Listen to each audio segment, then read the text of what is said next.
নমস্কার, দেখছেন কলকাতা টিভি, সঙ্গে রয়েছে অনন্যা। শুরু করছি গুড মর্নিং কলকাতা। ঘাটালের সাংসদ দেবের সামনে তৃণমূলের দুই গোষ্ঠীর হাতাহাতি, রক্তাক্ত তৃণমূল কর্মী সমর্থক। ঘাটালের শিশুমেলা নিয়ে ঝামেলার অভিযোগ উঠে এসেছে। এই ঘটনায় কড়া ব্যবস্থা নিলেন মুখ্যমন্ত্রী।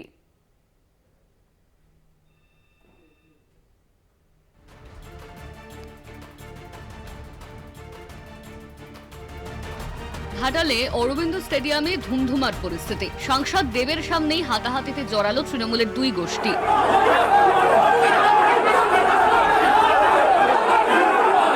বিবাদমান দুপক্ষের সঙ্গে নাম জড়ালো প্রাক্তন বিধায়ক শঙ্কর দলুই ও সাংসদ প্রতিনিধি রামপদ মান্নার গোষ্ঠী। এই যাবৎকালের মধ্যে ঘাটালে যদি অরাজনৈতিক কোনো ব্যক্তি রাজনীতিতে মাথা কামিয়ে যদি গোলমাল করে থাকে, সেটা হচ্ছে রামপদ মান্না।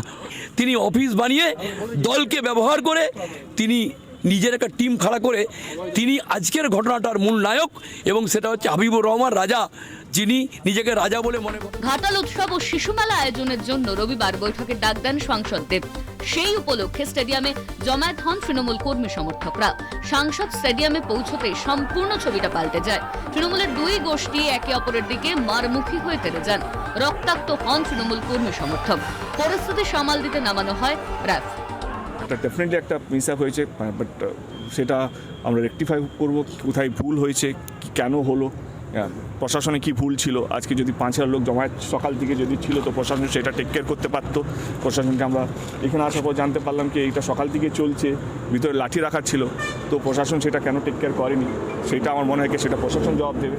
জেলা রাজনীতিতে ঘাটালের প্রাক্তন বিধায়ক শঙ্কর দলুই ও সাংসদ দেবের সম্পর্ক সর্বজনবিদিত। গত লোকসভা ভোটে সাংসদ পদপ্রার্থী হিসেবে লড়তে চাননি দেব।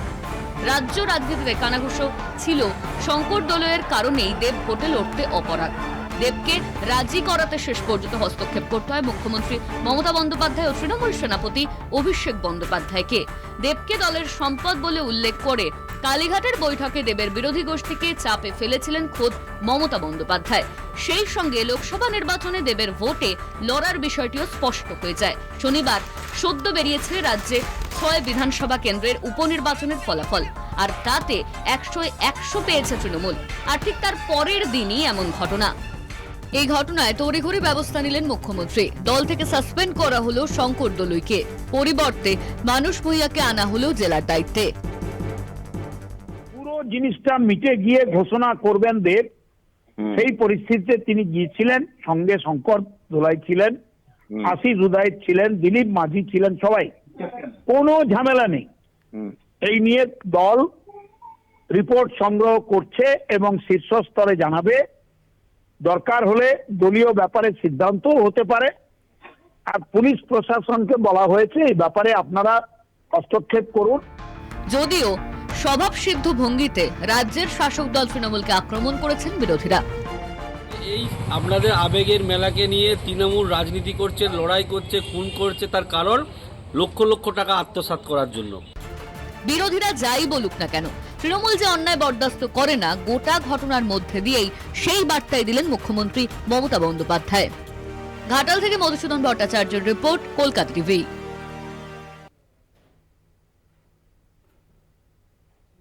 একই মঞ্চে শিক্ষক নিয়োগ দুর্নীতিকাণ্ডে অভিযুক্ত বিভাস অধিকারী ও কাজল শেখ। প্রকাশ্যে সিবিআই এর রাডারে থাকা অভিযুক্তকে মিষ্টি খাওয়ানোর ছবি।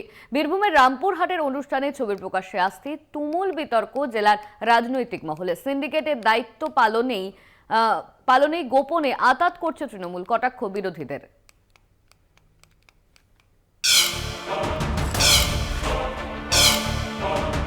প্রাথমিক শিক্ষক নিয়োগ দুর্নীতিকাণ্ডে সিবিআই র্যাডারে থাকা আর্য মহাসভা দলের নেতা বিভাস অধিকারীর সঙ্গে এক মঞ্চে কাজল শেখ।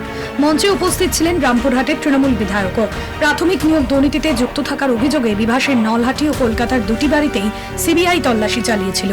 সেই বিভাস অধিকারীকে এক মঞ্চে নিজের হাতে মিষ্টি খাইয়ে দিতে দেখা যায় কাজল শেখকে। বীরভূমের রামপুরহাটে একটি বেসরকারি অনুষ্ঠানে এই ছবি প্রকাশ্যে আসতেই তুমুল বিতর্ক জেলার রাজনৈতিক মহলে। সিন্ডিকেটের দায়িত্ব পালনেই গোপনে আঁতাত করছে তৃণমূল, কটাক্ষ বিরোধীদের। অনুব্রত মণ্ডলের অ্যাবসেন্সে আরেকজন নেতা হয়েছেন, সে কাজল শেখ। এখন তাদের মধ্যে টানাটানি চলছে, এটা আমরা জনগণকে দেখানোর জন্য টানাটানি চলছে। এখানে বুঝতে পারা যায় যে একদম যে তৃণমূল দুর্নীতিগ্রস্ত। আগে আমাদের মাননীয় তো বলেই দিয়েছিলেন 70-30, দ্যাট মিন 70% যা টাকা তুলবে সিন্ডিকেট রাজ থেকে বা শিক্ষা হোক, বালি হোক, কয়লা হোক, যেখান থেকে তুলো না কেন সেখান থেকে 70% টাকা পাঠাতেই হবে এবং প্রতি মাসেই পাঠাতে হবে। যখন অনুব্রত দাস ছিলেন তখন তিনি পাঠাতেন, এখন অনুব্রত দাস প্রাপ্ত, এখন কাজল শেখ হয়েছে এখানকার সভাধিপতি, সুতরাং তাকে টাকা পাঠাতেই হবে। এটা তো একদম একদম মানে ধ্রুব সত্য। প্রাথমিক শিক্ষক নিয়োগ দুর্নীতি কাণ্ডে গ্রেফতার হওয়া কুন্তল ঘোষ ও গোপাল দলপতির মুখে শোনা গিয়েছিল বিভাস অধিকারীর নাম। নিয়োগ দুর্নীতিতে ধৃত প্রাক্তন পর্ষদ সভাপতি মানিক ভট্টাচার্যের অত্যন্ত ঘনিষ্ঠ বিভাস অধিকারী। প্রাক্তন শিক্ষামন্ত্রী পার্থ চট্টোপাধ্যায়ের সঙ্গেও সরাসরি যোগাযোগের অভিযোগ উঠে এসেছিল বিভাসের বিরুদ্ধে। একই দিনে প্রাথমিক নিয়োগ দুর্নীতি কাণ্ডে বিভাস অধিকারীর নলহাটি ও কলকাতার আমার স্ট্রিটের ফ্ল্যাটে তল্লাশি চালায় সিবিআই। কলকাতার নিজাম প্যালেস বিভাস অধিকারীকে তলব করে একাধিকবার জিজ্ঞাসাবাদও করে কেন্দ্রীয় এজেন্সির আধিকারিকরা। এবার সেই অভিযুক্তের সঙ্গে একই মঞ্চে বীরভূম জেলা পরিষদের সভাধিপতি কাজল শেখকে দেখা যায়, যদিও তা নিয়ে কোনো মন্তব্য করতে রাজি হননি জেলা তৃণমূল নেতৃত্ব। আপনাদের মুখ থেকে শুনছি, আমি এখনো দেখিনি, না দেখা পর্যন্ত, না জানা পর্যন্ত আমি কোনো এই পরিপ্রেক্ষিতে কোনো রকম কোনো কথা বলতে রাজি নই। এটা জানবো তারপরে বলবো। অনেক সময় হতে পারে পারিবারিক কোনো ইয়েতে একটা কেউ বা কোনো একটা জায়গায় মিটিং গেছে, ও জানতোই না, এরকম হতে পারে, সেখানে কেউ হাজির হয়েছে। জানবো ডিটেলসটা, তারপরে আমার বক্তব্য আমি রাখবো। দুর্নীতিগ্রস্ত মানুষদের সঙ্গে এদের সম্পর্ক থাকবে, কখনো গোপনে, কখনো হয়তো প্রকাশ্যে। মানুষের উত্তর দেবে। আর এই ছবি নিয়ে রীতিমতো বীরভূম জেলায় রাজনৈতিক মহলে নতুন সমীকরণ, নতুন বিতর্ক। বীরভূম থেকে মনা বীরবংশী, কলকাতা টিভি। বিধানসভা উপনির্বাচনে বিজেপির ভরাডুবির পর একের পর এক বিস্ফোরক পোস্ট অনুপম হাজরার। বিজেপি তাদের হারের ধারাবাহিকতা বজায় রাখতে পারবে, কটাক্ষ বিজেপি নেতার। বিতর্কিত পোস্টের শেষ নেই। একের পর এক বিতর্কিত মন্তব্যের বাণে বঙ্গ বিজেপিকে বিদ্ধ করেছেন অনুপম হাজরা। তাও একবার নয়, বারবার এই নিয়ে আলোচনা সমালোচনা হয়েছে বিস্তর। তারপরেও অপ্রতিরোধ্য অনুপম। বিধানসভা উপনির্বাচনের পরেও তাকে আটকে রাখা গেল না। বিজেপিকে বিধে আবারও বিস্ফোরক পোস্ট অনুপমের।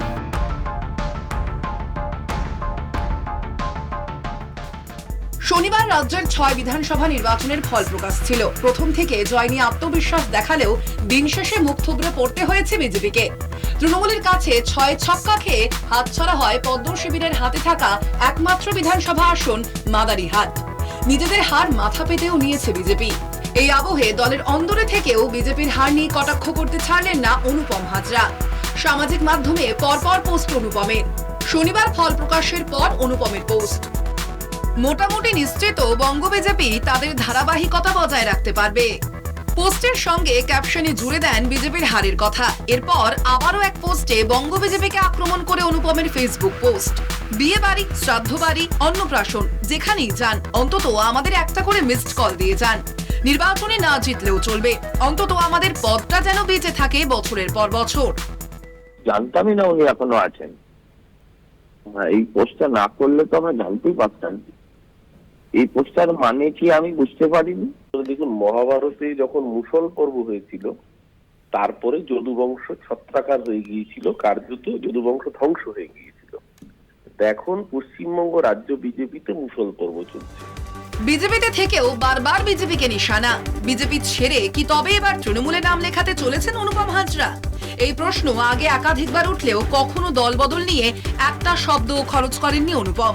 তবে একের পর এক নির্বাচনে বিজেপির ভরাডুবির পরেও কি বিজেপিতে থেকেই নিজের রাজনৈতিক জীবন অতিবাহিত করবেন অনুপম হাজরা? উঠছে সেই প্রশ্ন। কলকাতা টিভি। বিরোধীদের আক্রমণ করে ফের বিতর্কে আব্দুর রহিম বকশী। বিরোধীদের দাঁত ভেঙে দেওয়া ও জিপ টেনে ছিঁড়ে নেওয়ার হুঁশিয়ারি মালদহ জেলা তৃণমূল সভাপতি আব্দুর রহিম বকশীর। পাল্টা প্রতিক্রিয়া বিজেপি ও সিপিএম এর। আপনাদের শোনাবো আব্দুর রহিম বকশী তিনি ঠিক কি বলেছেন। কংগ্রেস এবং সিপিএম তারা সেই দালাল দুটো বিজেপিকে নিয়ে খুব উল্লাস করছে। বিগত দিন ইতিহাস তাদের জানা নেই যে লোকসভায় জিতলেও বিধানসভায় তারা গোহারা হয়ে হারে। গতকালকে মানুষ প্রমাণ করে দিয়েছেন যে পশ্চিমবঙ্গের মানুষ মমতা ব্যানার্জির সাথে আছেন। 2026 সালে তারা মমতা ব্যানার্জিকে মালদার মানুষরাও সমর্থন করবেন। সেই কারণে আমি বলেছি, আবার আপনাদের সামনে বলছি, যে মুখ দিয়ে তারা মমতা ব্যানার্জির বিরুদ্ধে কুরুচিকর বক্তব্যগুলো রাখছে, সে মুখ যদি বন্ধ না হয়, তার মুখের ভিতরে 32টা দাঁত তো ভাঙবই, জিভটা ছিঁড়ে বাইরে ফেলে দিব। আব্দুর রহিম বকশির এই বক্তব্যের পর বিজেপি সিপিএম ঠিক কি বলেছেন শোনাবো আপনাদের। তৃণমূলের সভাপতি তিনি একটা বাচাল, অশিক্ষিতের মতো কথাবার্তা বলেন। কখনো বলছেন বিরোধীদের জিপ টেনে ছেড়ে নেব, কখনো বলছেন যে বিরোধীদের বাড়ি থেকে বেরোতে দিব না। তিনি এরকম কথা বলেন। তাকে একটাই বলবো, যদি পুলিশ সিকিউরিটি ছাড়া তিনি নিজে বাইরে বেরিয়ে এই কথাগুলো বলবেন, তাইলে বোঝা যাবে তিনি কত বড় বাঘ, কত বড় মস্তান, সেটা আমরা বুঝতে পারবো। আর তাকে আরেকটু বলবো যে তিনি পশ্চিমবঙ্গের রেজাল্টটা দেখছেন, সারা ভারতবর্ষে উপনির্বাচনে ভারতীয় জনতা পার্টির যে রেজাল্টটা হয়েছে সেইটা একটু দেখুন। গণতন্ত্রে সরকার পক্ষ যেমন থাকবে, বিরোধীরা তেমন থাকবে, এবং গণতন্ত্রে বিরোধীরা সরকারের সমালোচনা করবে, নির্বাচনে হারুক বা জিতুক, এটা গণতন্ত্রের বিরোধীদের দায়িত্ব। আর সরকারের দায়িত্ব হয় যে বিরোধীদেরকে রাখা, তাদের অস্তিত্ব রাখা। উনি তো বিরোধীদের অস্তিত্বকে নিকাশ করার কথা বহুদিন ধরে বলছেন, কারণ উনি গণতন্ত্র বোঝেন না, এবং আমি মনে করি উনি রাজনৈতিকভাবে অশিক্ষিত, দলবদলু, বিশ্বাসঘাত, মানুষের বিশ্বাস ভঙ্গ করেছেন। উনি কি, উনার চরিত্র কি, বা উনি কিভাবে চলাফেরা করেন, কিভাবে বিরোধীদের সঙ্গে ব্যবহার করেন, সবাই তো তাকে চেনে। ফিরে এলাম বিরতির পর। রবিবার রাতে যাদবপুরের একটি ফ্ল্যাটে ভয়াবহ আগুন, পরপর 2টি গ্যাস সিলিন্ডার বিস্ফোরণ, দমকলের 5টি ইঞ্জিনের চেষ্টায় আগুন নিয়ন্ত্রণে আসে। বিজয়গড় বাজার এলাকার ঘটনা, হতাহতের কোনো খবর নেই। এই আগুন লাগার ঘটনায় কোনো রকম কোনো হতাহতের খবর এখনো পর্যন্ত পাওয়া যায়নি। বিজয়গড় বাজার এলাকার ঘটনা, দমকলের 5টি ইঞ্জিনের চেষ্টায় আগুন নিয়ন্ত্রণে আসে। বিজয়গড় বাজার এলাকার ঘটনা, হতাহতের কোনো খবর নেই। সেই ছবি আপনারা দেখতে পাচ্ছেন। রবিবার রাতে যাদবপুরের একটি ফ্ল্যাটে ভয়াবহ অগ্নিকাণ্ড, পরপর 2টি গ্যাস সিলিন্ডার বিস্ফোরণ, দমকলের 5টি ইঞ্জিনের চেষ্টায় আগুন নিয়ন্ত্রণে আসে।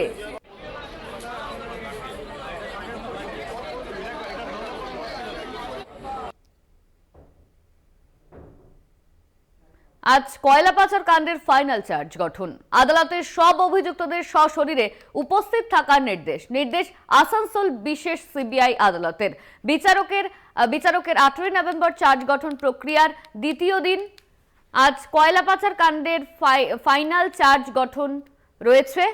আসানসোল আদালতে হবে এই চার্জ গঠন। আদালতের সব অভিযুক্তদের সশরীরে উপস্থিত থাকার নির্দেশ দেওয়া হয়েছে। নির্দেশ আসানসোল বিশেষ সিবিআই আদালতের বিচারকের। 18 নভেম্বর চার্জ গঠন প্রক্রিয়ায় অভিযুক্তদের আইনজীবীর বক্তব্য শোনেন বিচারক। আজ কয়লা পাচার কাণ্ডের ফাইনাল চার্জ গঠন রয়েছে। আদালতের সব অভিযুক্তদের সশরীরে উপস্থিত থাকার নির্দেশ। পবিত্র বন্দ্যোপাধ্যায় আমাদের সঙ্গে ফোন লাইনে রয়েছে। পবিত্র, আজ কয়লা পাচার মামলায় চার্জ গঠন করা হবে। একদমই অনন্যা, তুমি ঠিকই বলেছো। আজকে ফাইনাল যে কয়লা পাচার কাণ্ড যে জড়িত যারা, তাদের বিরুদ্ধে আজকে চার্জ গঠন করবে এবং তুমি জানো বিচারক করবেন আজকে। তুমি জানো যে গত 18 তারিখে যে কয়লা চার্জ গঠনের দ্বিতীয় পর্যায়ের শুনানি ছিল, এবং দ্বিতীয় পর্যায়ের শুনানির দিনে সেদিন অভিযুক্তদের যারা আইনজীবী তারা শুনানি করে, এবং শুনানি শোনার পর বিচারক রায় দেন যে আজকে অর্থাৎ 25 নভেম্বর কয়লা পাচার কাণ্ডের ফাইনাল চার্জ গঠন করা হবে। এবং ফাইনাল চার্জ গঠনের দিন যারা এই কাণ্ডে অভিযুক্ত, যেমন ব্যক্তিগতভাবে যারা অভিযুক্ত, পাশাপাশি তোমাকে বলে রাখি বেশ কিছু কোম্পানি এর মধ্যে আছে, তার পাশে তোমাকে বলে রাখি যে বেশ ইসিএল এর আধিকারিকরা, যারা ইসিএল এ কেউ চাকরি করতেন বা কেউ রিটায়ার হয়ে গেছেন, তারা মানে মোট তোমাকে বলি যে আমি 48 জনকে আজকে আসানসোলের যে বিশেষ সিবিআই আদালতে, সেই আদালতে হাজির থাকার নির্দেশ দিয়েছেন বিচারক। এবং প্রত্যেকেই তুমি জানো যে এই যখন চার্জ গঠন হবে তখন যারা অভিযুক্ত যে কেসে, সেই প্রত্যেকটি অভিযুক্তকেই আজকে সেই সিবিআই আদালতে থাকতে হবে, এবং সিবিআই আদালতে থাকার পরেই আজকে চার্জ গঠন করবেন বিচারক। এবং তোমাকে এও বলে রাখি যে আমাদের এখন অপেক্ষা যে চার্জ গঠন হবে কি হবে না, তার জন্য সময়ের অপেক্ষা করতেই হবে। পাশাপাশি আমাদের শুনানি হবে এবং তারপরে জানতে পারা যাবে যে আজকে চার্জ গঠন হয় কি না। অনন্যা, ধন্যবাদ তোমায় পবিত্র। আমাদের সঙ্গে ফোন লাইনে ছিলেন আমাদের প্রতিনিধি পবিত্র বন্দ্যোপাধ্যায়।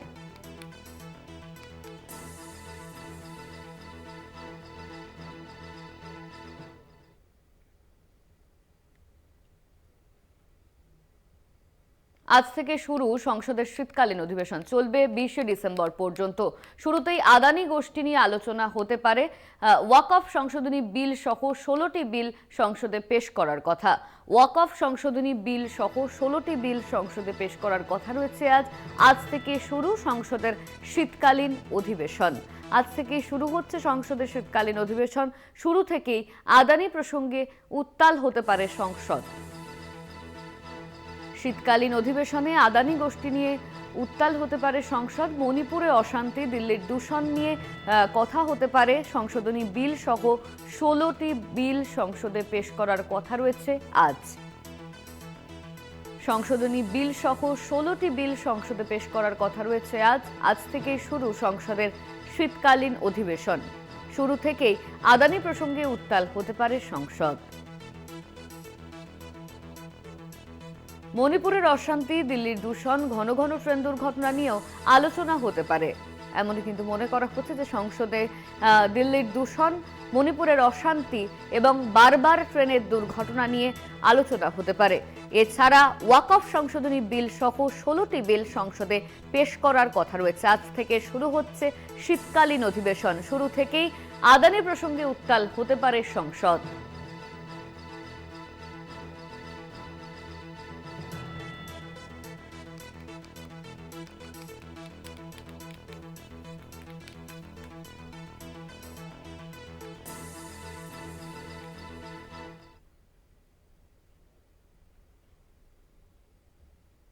পাঁচ বছরের শিশুর মৃতদেহ উদ্ধার, বাড়ির বাথরুম থেকে উদ্ধার মৃতদেহ। স্নিফার ডগ এনে ড্রোন উড়িয়ে পুলিশের তদন্ত। 24 ঘন্টা নিখোঁজ থাকার পর ওই শিশুর দেহ উদ্ধার। ঘটনায় ব্যাপক উত্তেজনা এলাকায়। এই ঘটনায় ওই শিশুর দাদু, জেঠিমা ও ঠাকুমাকে গ্রেপ্তার করে পুলিশ।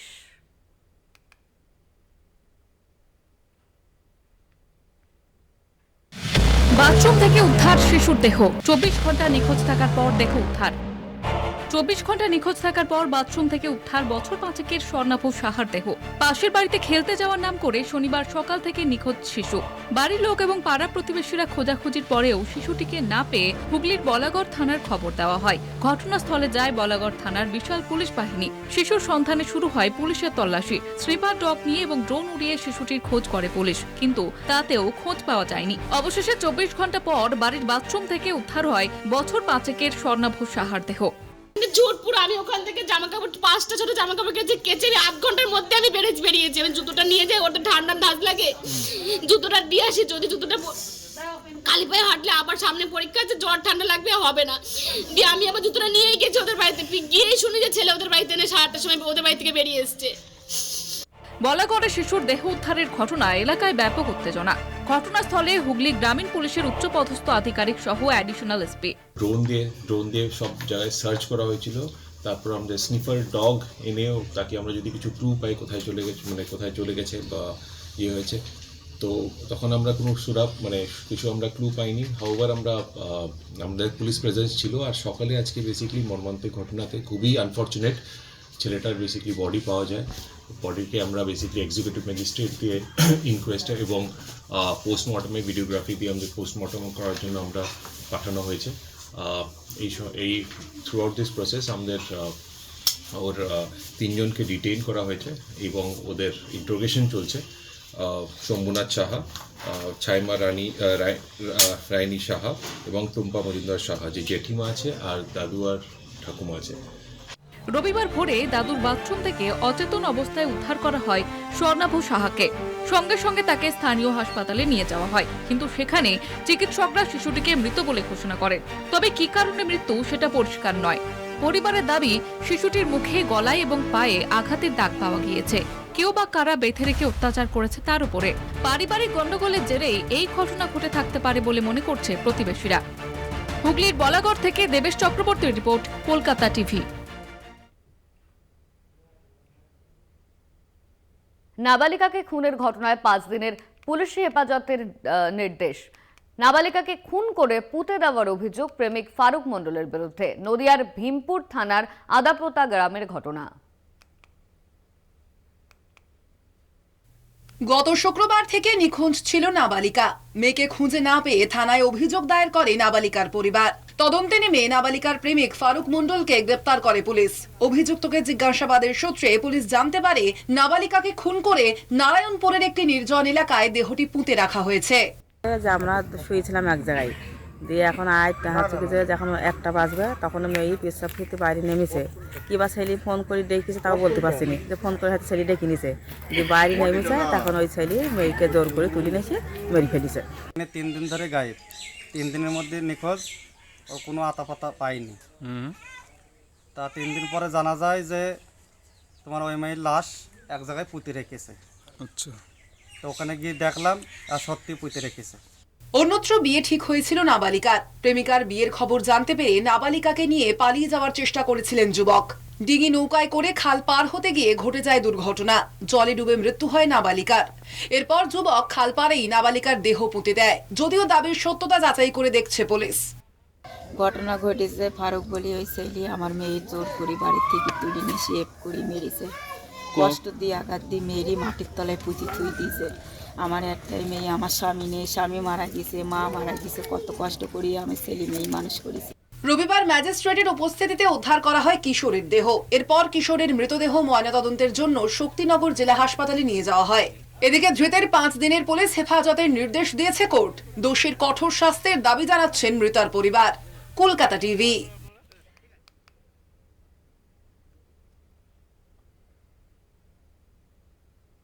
এবার লক্ষ্মীর ভান্ডার নিয়ে জট প্রকাশ্যে। পূর্ব মেদিনীপুরের তমলুকে বেশ কয়েক মাস ধরে বন্ধ লক্ষ্মীর ভান্ডারের টাকা পাচ্ছে না বলে অভিযোগ কয়েকশো মহিলার। এই নিয়ে শুরু হয়েছে রাজনৈতিক তরজা।